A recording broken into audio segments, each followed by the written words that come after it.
ഗവർണറുമായുള്ള വിയോജിപ്പുകൾക്കിടയിലും മാസിക പ്രകാശനത്തിനായി മുഖ്യമന്ത്രി രാജ്ഭവനിലെത്തി.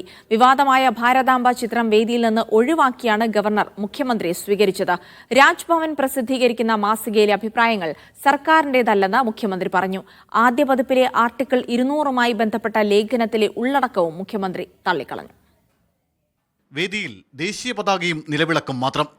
വിവാദമായ കാവിക്കൊടിയേന്തിയ ഭാരതാംബയുടെ ചിത്രമില്ലാത്ത വേദിയിലേക്ക് മുഖ്യമന്ത്രിയെ സ്വീകരിച്ചാനയിച്ച് ഗവർണർ. ചാൻസലർ നിയമനത്തിലും ബില്ലുകൾ ഒപ്പിടുന്നതിലെ കാലതാമസത്തിലും തട്ടിയുലഞ്ഞ സൗഹൃദം വീണ്ടും പുതുക്കി ചിരിച്ചും പറഞ്ഞും മുഖ്യമന്ത്രിയും ഗവർണറും. ശേഷം ശശി തരൂർ എംപിക്ക് ആദ്യ കോപ്പി കൈമാറി രാജ്ഭവന്റെ ത്രൈമാസിക രാജഹംസത്തിന്റെ പ്രകാശനം മുഖ്യമന്ത്രി നിർവഹിച്ചു. തുടർന്ന് നടത്തിയ പ്രസംഗത്തിലായിരുന്നു മുഖ്യമന്ത്രിയുടെ നിലപാട് പ്രഖ്യാപനം.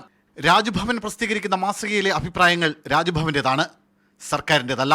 പ്രകാശനം നിർവഹിച്ച മാസികയിൽ ഗവർണറുടെ നിയമോപദേശകൻ അഡ്വക്കേറ്റ് ശ്രീകുമാർ എഴുതിയ ആർട്ടിക്കിൾ 200 ആൻഡ് എ കോൺസ്റ്റിറ്റ്യൂഷണൽ കോൺട്രം എന്ന ലേഖനം ചൂണ്ടിക്കാട്ടി മുഖ്യമന്ത്രിയുടെ നിലപാട് വിശദീകരണം. ഇതിൽ ഭരണഘടനയുടെ 200ാം വകുപ്പ്, ഗവർണറുടെ അധികാരങ്ങൾ, നിയമസഭയുടെ അധികാരങ്ങൾ തുടങ്ങിയവയുമായി ബന്ധപ്പെട്ട് ലേഖകൻ പ്രകടിപ്പിക്കുന്ന അഭിപ്രായങ്ങളെല്ലാം സർക്കാരിൻ്റെ അഭിപ്രായങ്ങളാണോ എന്ന് ചോദിച്ചാൽ അല്ല എന്നതാണ് ഉത്തരം. അത് അദ്ദേഹത്തിൻ്റെ വ്യക്തിപരമായ അഭിപ്രായമാവാം. അത് വരുന്നത് രാജ്ഭവൻ്റെ ഔദ്യോഗിക ജേണലിലാണ് എന്നതുകൊണ്ട് ആ അഭിപ്രായങ്ങളെല്ലാം സർക്കാർ അതുപോലെ പങ്കിടുന്നു എന്ന് ആരും കരുതേണ്ടതില്ല.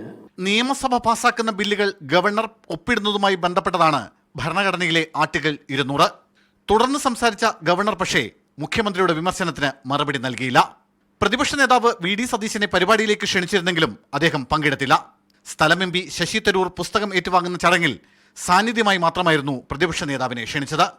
മീഡിയ 1 തിരുവനന്തപുരം.